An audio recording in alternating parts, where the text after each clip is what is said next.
Yes. Hello, everyone.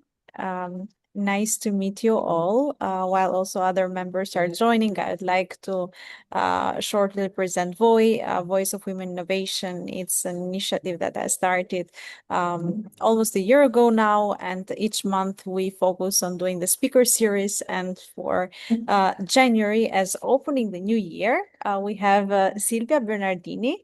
It's a pleasure, Silvia, to have you here, and thank you for being with us and sharing a little bit more from your journey as a woman in innovation. Thank you. Thank you very much and welcome everybody. I'm very pleased to be here, of course, to represent what we are trying to do in Italy as innovation. And I'm very happy by the fact that I've been chosen by this movement to try to give visibility to this important discipline. We are so pleased also to have members from Italy. We don't have like a big number of members from Italy, but it's a great opportunity also to share the word with other innovators, other women innovation that would like to join the movement and build our own cluster there. So Yes. I would like to start also with a short bio, a short presentation of Silvia. So I'm sharing the screen here. So Silvia, as I mentioned, is an Italian entrepreneur and innovation manager, where she has a long-standing commitment to organizational development and SME transformation. She started her journey pretty early in 1987, where she founded Studio Bernardini, and then she founded Studio Bernardini in 2004, that focuses specifically on training, organizational consulting, and quality-driven process innovation. Silvia has a strong academic background in languages, communication, project management, and also a master's degree in sociology of organizations.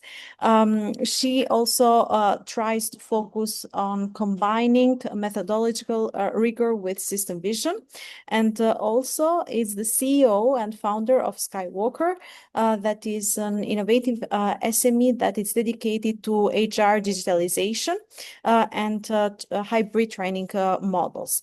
So important is to emphasize here that her work centers on designing the practical tools that help organizations understand themselves, manage change, and also innovate sustainability. I'm super excited and happy to hear more, Silvia, about your journey. I see there are many things that we will learn today from you. The floor is yours with your presentation. And after your presentation, we'll have also the time for questions and answers from the members. But of course, if you have any questions, you feel free to add that question in the chat or raise your hand so Silvia can see you and then respond. Okay? Thank you. Thank you very much. So I'll share my presentation, as of course I will help myself during this journey. That is a long journey, but it's also very, I think, I would say interesting under, of course, my point of view. Let's see if I can go on. Okay, so I don't know why. Okay, here. When science fiction has been a big driver when I was a teenager, and when I look back at my professional journey, I don't see really a sequence of sudden leaps or disruptive breaks. What I see instead is a trajectory made of layers of gradual sedimentation of lots of things. And each phase has incorporated the previous one without erasing what I had, slowly transforming a traditional consulting role into a fully entrepreneurial position within the field of innovation. It is a process that has required me to hold together systemic vision, concrete experimentation, and increasing sense of cultural and responsibility, I would say. If I occasionally draw on references from social science fiction, I do so not to evoke distant futures, but to describe a very real phenomenon. Meaningful change rarely arrives all at once. They emerge slowly from everyday practice, from everyday observation. So my path began with more than a decade deeply rooted in consulting and professional training through my own studio first and through collaborations with training institutions, universities, trade associations, and different companies. So I built a solid expertise in organizational processes, marketing communication, and certified quality system. At that stage, of course, my work was essentially about driving and accompanying existing organization, improving what already exists, making learning more effective, translating strategies into practical behavior. So technology, when it appeared, and to me it was between 21 and 24, played a supporting role. Digital tools, platform, and learning environments were used to strengthen existing models and not to replace them. Even then, however, my focus was never on the tool itself, but on its effects, on people, on organizational behaviors, on power dynamics and learning processes. Because what is important is not the tool, is the goal you reach thanks to it. So technology, of course, was already being read as a cultural factor and not merely an operational one. We didn't want to lose our critical thinking. We didn't want to lose our humanity. We want to empower our humanity. So the real turning point, I just say I used some sentences from science fiction movie. I hope you can recognize it, but if you don't, doesn't mind. It's my passion.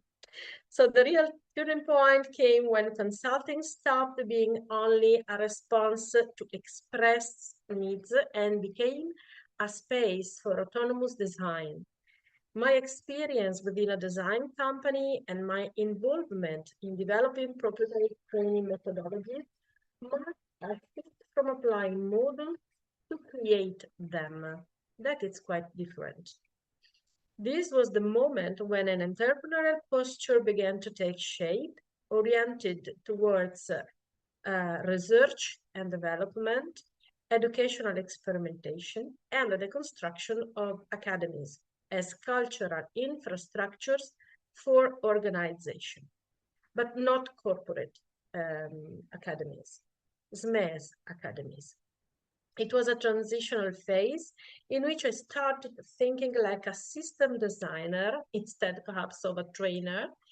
And of course, technology at that point was no longer just a support, but became a living project material, a thing to be studied under a different perspective and a different point of view.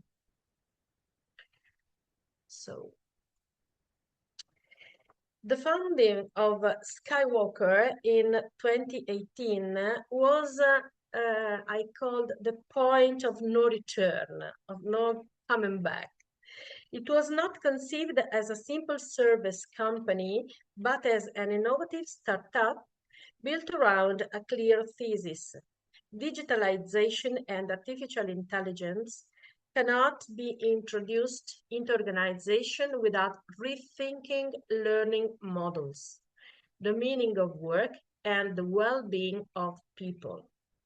At the moment, I fully stepped into the role of the entrepreneur, not simply because I was leading a company, but because I was defining a vision of the future, and I tried to translate it into products, processes, and partnerships. When I refer to a humanistic tradition in science fiction, I do so to clarify a methodological stance. Technology is not the goal. It is the environment within which human beings must renegotiate the meaning, roles, and responsibility. If we can do this, we will think that AI will just take out our working place, but it's not just like this. My approach became then more radical.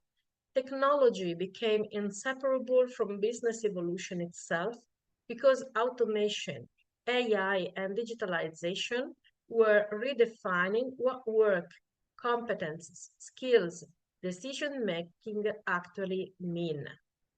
And yet, there was never any technological determinism. Technology does not impose a single inevitable direction. It opens scenarios, and each scenario entails ethical, organizational, and economic choices. So the transition to a personal studio to a capital company, and specifically to an innovative startup, an innovative SMEs, introduced a sharp discontinuity on the economic and administrative level. As long as my activity was anchored to a professional studio or to collaborations with training bodies, the economic model was relatively linear. Content costs, direct billing, a heavy but at least predictable tax framework. But with a capital company, fixed costs increased, administrative obligations multiplied, and civil and fiscal responsibilities expanded without an immediate proportional increase in the revenue. In Italy, this transition is particularly complex as the regulatory system is designed more for control than for accompaniment, and access to financial support instruments is often slow, fragmented, and bureaucratic. For this reason, my journey includes a long phase of overlap between consulting activities and entrepreneurial development. And this was not a tactical choice, but it was a structural necessity of the Italian context. As this is also why I participate of this movement, because sometimes I don't feel accepted completely in my territory. Innovation, especially when it is a cultural and organizational rather than purely technological thing, is not immediately monetizable. This creates a constant tension between the need to generate short-term cash flow and the investment of time, resources, and human capital in projects that mature over the medium and long term. So it is a silent form of fatigue that is rarely visible in public narratives about innovation, yet deeply influential in strategic decision-making.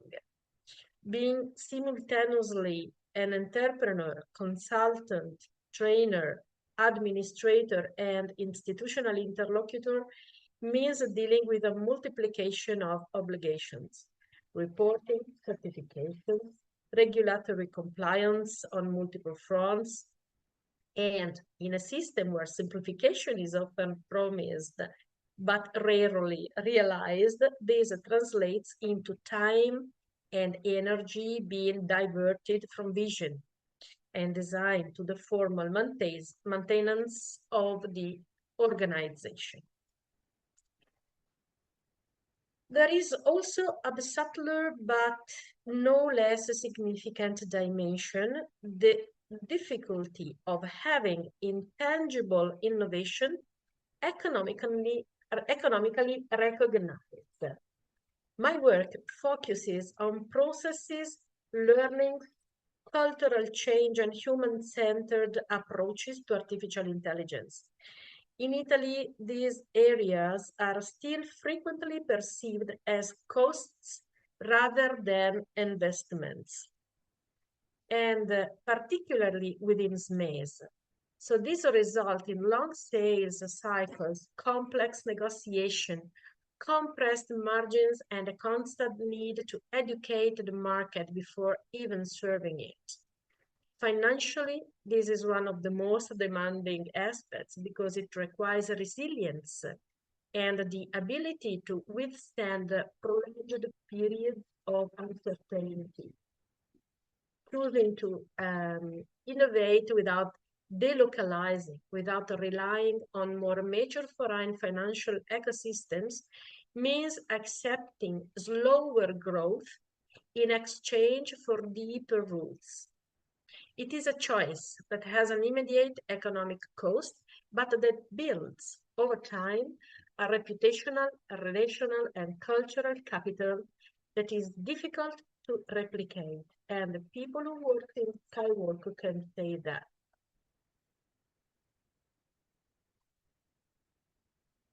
In the years following the founding of Skywalker, my vision expanded and became more institutional.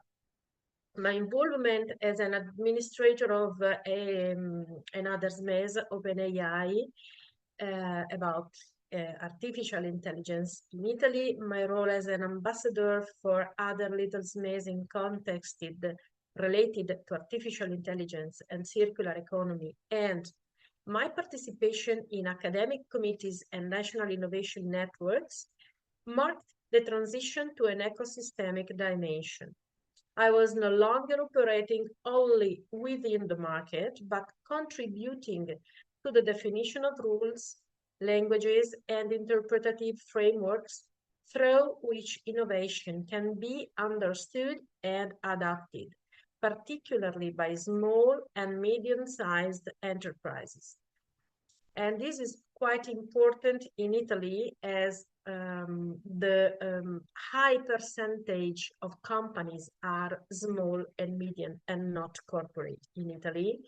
And finally, I had the opportunity last October to develop a discussion that has been well accepted by a big partner in Italy.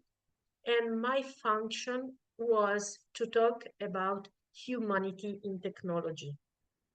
First time in so long.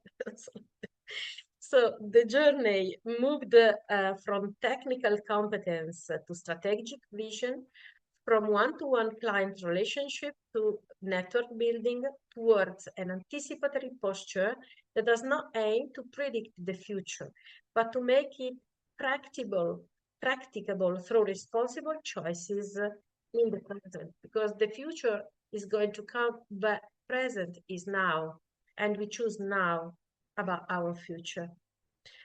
So in the Italian context, throughout this evolution, and this is also an important point, the gender dimension has never been explicit or claimed, yet it has been structurally present.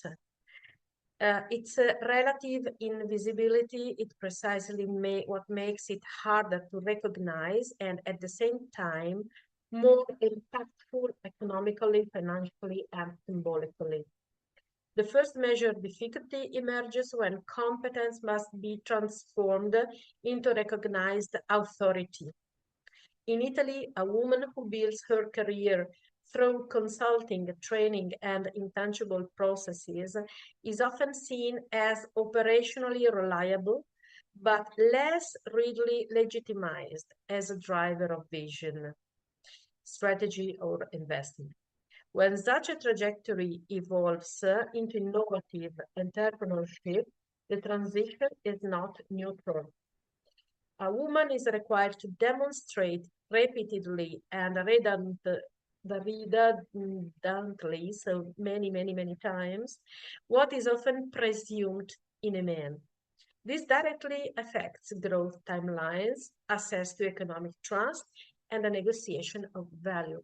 And that's why I was so proud to be chosen by this movement, because the perspective of a woman has a different vision instead of perspective of men.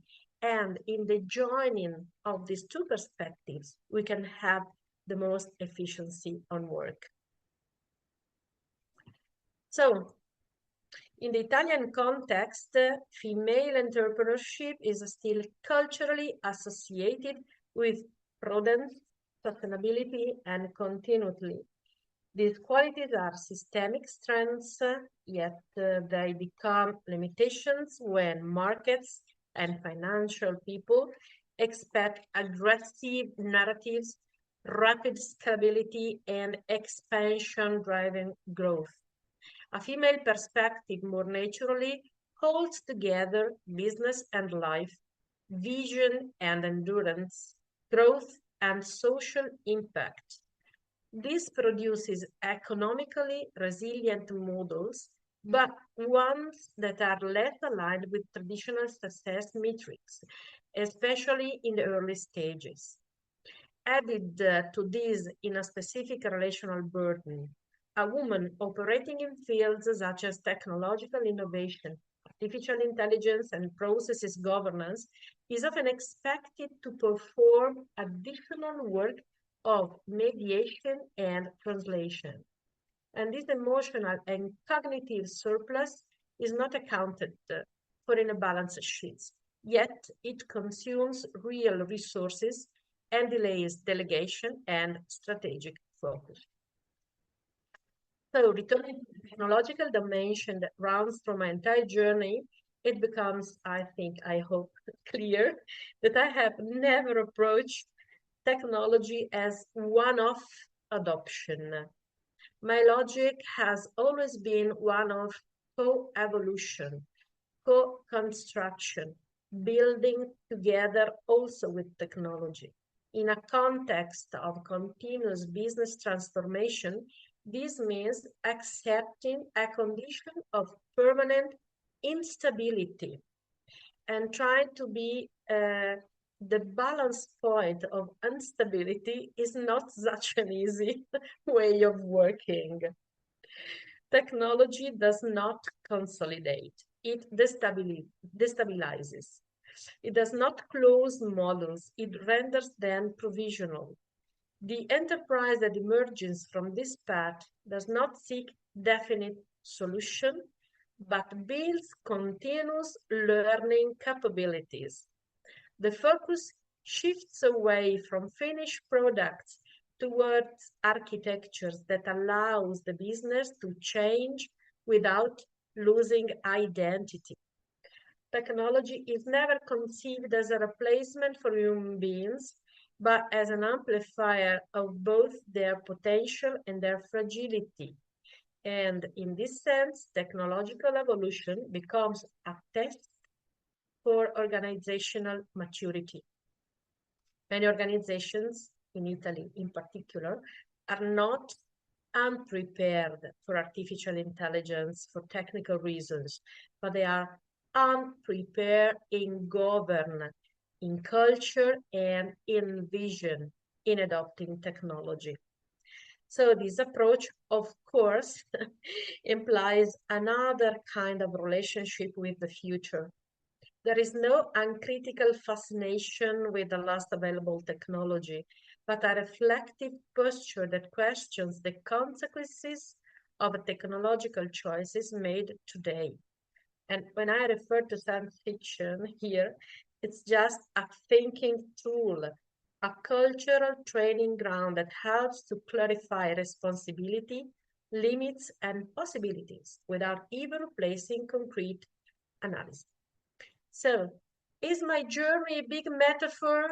Yes. And perhaps the most interesting metaphor I found is the 42, that is the answer to all the questions if we were in a book of the Hitchcock's Guides to the Galaxy. But if we are here, I think that 42 cannot be the answer. So if you have any question, I'm here to answer. Thank you, Silvia, for your presentation. It's very interesting how you define innovation and how you describe it more as evolutionary rather than disruptive. And this makes me think also about my concept about innovation, because in the field that I'm currently working, we define most of the time innovation as something disruptive. But maybe I have a question here. How should leaders, based on this description that you make, that it's more evolutionary rather than disruptive, how should leaders redesign their organizations if they truly accept this mindset instead of always chasing constant transformation programs? So I can answer with a recent experiment you are doing with my community of professionals, because of course we have lots of people that are trying to work with us. Not everybody can do it, but we try to involve different skills to have the most open vision possible on this theme. We last year experimented at the DAO organization, dislocated autonomy organization, to see if the single could have and take a responsibility and some autonomy in developing projects. The problem is that when I just try to give the input to build a project, they just try to choose the more rapid and more easy way to reach an output, without thinking that the real goal you have to reach is the outcome of your customer. So if I give you autonomy and responsibility, you think of what you can do, but you don't think of what your customer will do with all the competence you bring it. So to this year, we just move to another kind of association. I call it just like octopus as an experimentation. A head that govern and manage the development of the project. So you are autonomous in the development, but the vision remain in a head that help you developing the vision of your customer and not yours. And this is particularly important in Italy because all the SMEs in Italy are still driven by people over 50s, by people who use ChatGPT not to do things, instead of using AI to understand which process can be evolved. And you have to accompany these people to a strategy that involves the fact that they can also be not more involved in their company themselves. And this is a strong passage that is particularly important in Italy. And this is but the value, the intangible value that we are difficult in monetize, because everybody is really scared by what can happen. And what can happen without a man working with me, without an AI working with me, but is scared by the fact that they cannot manage AI, but they still don't want to learn how to do it. So it's an infinite, we call it a snake that just bite itself. But as I am very, very passionate of the unknown, I am just thinking that perhaps the real solution could be in this new model that people unlearn how to work so they can redesign really their way of working. In this, we can help to reach an outcome instead of an output. No, definitely. I totally agree with you that whenever we have like big innovation, like for example, right now we have the rise of AI, it's a must for people to unlearn what they have learned before and change their behaviors. Otherwise, we'll hear the same stories that we hear a lot in innovation, where companies that refuse to innovate were way behind in the innovation, were behind the innovation game and automatically out of the market. So, for example, the case of BlackBerry or Nokia in 2007. So the same also with AI now, that we need to move forward and innovate. For all the participants, please feel free to drop your questions, and I'm gonna read them in the chat, or you can send to me in private. While I have another question that, in my opinion, is very important when we talk about long-term innovation, but also cash flow. So there is Yeah. always this tension between the short-term cash flow and also the long-term innovation. And Yes. importance is to understand how can the founders or executives avoid sacrificing these future capabilities under financial pressure. Because working specifically in my case in startups, I find myself working with startups, I find myself constantly in this in this I know in this situation where you have to focus on the finances, but at the same time you want to be innovative, but you don't have sometimes the financial means, and Yeah. it's a big Yeah. mess. So how we can get rid of it? If I can give a rate, of course, in my experience, um, until your vision is not clear, avoid public financial. Avoid things that involve you to spend money without having clear how this money came back. I develop all my digital tools with my own money. I mean, with the money that came out from the margin of the consultancy and of the training and of other things, because I have to remain first into the market to understand when the market wants to go. And my developing should follow the market and be innovative, but at the beginning with a very slow impact. Little action that became a new habit have a more important impact than big discovering. So we are in a particular moment when the early adopters are not so many and probably are really rich, but not enough to sustain a medium-term development. So be, be quiet, don't accelerate too much, because if you arrive first but you don't have money, your idea will be catch and develop in things you are not going to manage in the future. So patience, and not be involved in all this crowdfunding that give you billions, because anyway, these billions you have to give it back to someone. This is a bank or an investor or a partner. So try to do the steps, we say in Italy, as the same long of your leg. So don't be in a hurry. Think.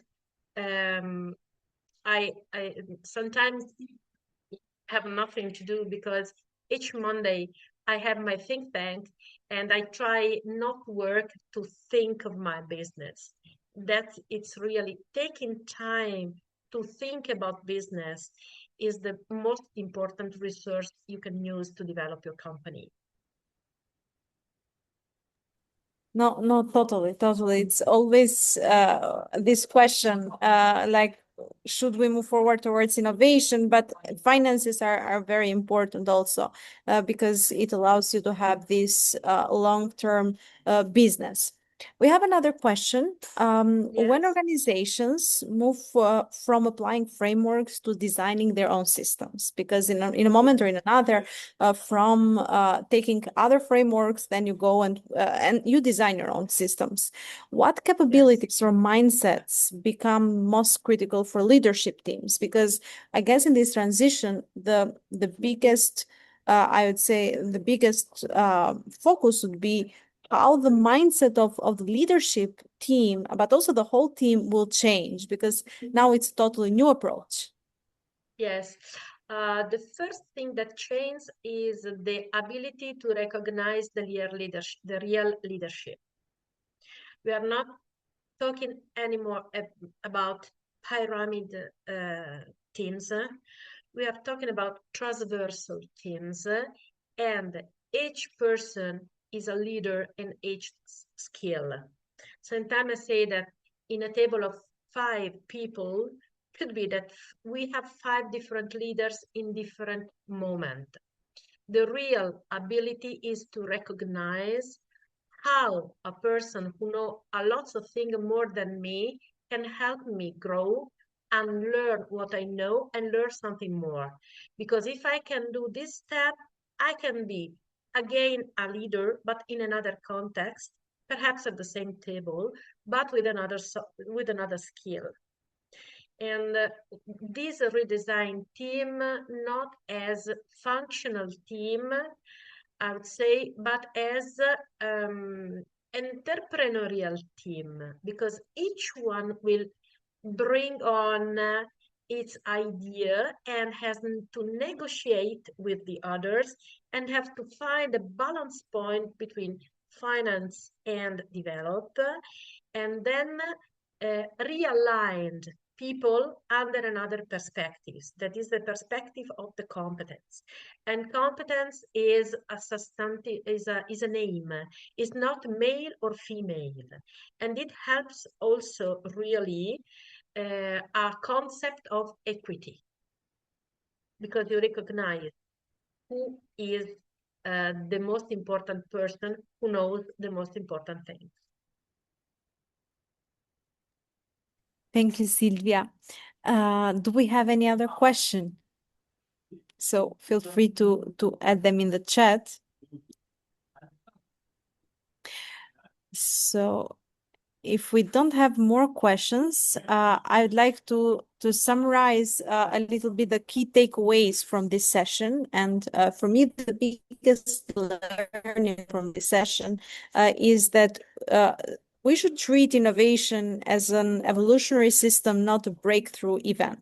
And that's something that especially I need to learn a little bit more in my everyday job, because real innovation emerges through this continuous learning and long-term adaptation rather than some big disruptive moments.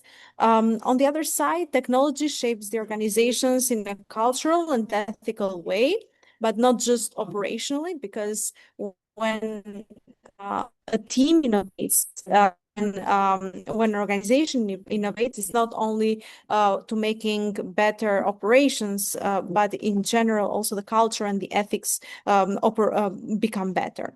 And sustainable innovation requires redesigning how organizations create value, because organizations must move from applying some external frameworks to designing their own systems of learning, governance, and measurements.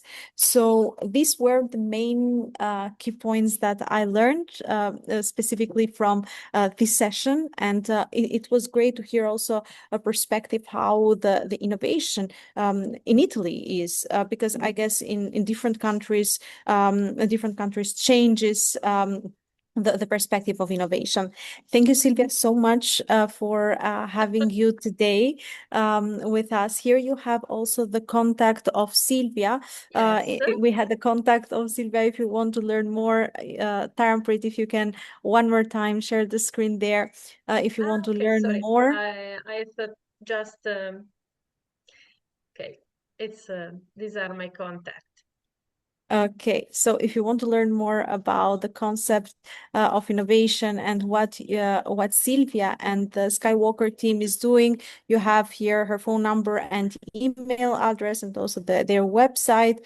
And yeah, what I'd like to say is thank you to everyone for joining today, and see you next time in the next speaker series in February. Thank you very much indeed. Bye bye. Bye bye.